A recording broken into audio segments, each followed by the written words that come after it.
అబ్బా గాజులు నాకు నొప్పి కొడుతున్నాయి.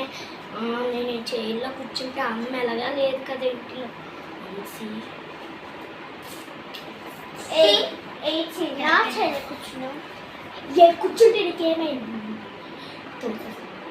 కూర్చుంటే ఏమైంది?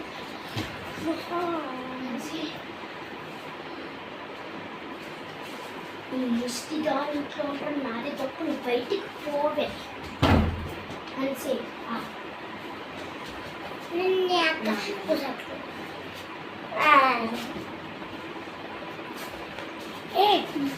ఏంటి వచ్చావు? నీకు ఇందాక బయటికి పంపిస్తే నీకు ఇప్పుడు వరకు సరిపోలేదా? గట్టల కొద్ది చేస్తున్నా. నీ ఈ ఇంటికి నేనే ఇప్పుడు మహారాణి, అది మహారాజు. నీకు ఇంట్లో అడుగు పెట్టడానికి ఏ సంబంధం? దండి దండి దండి దండి.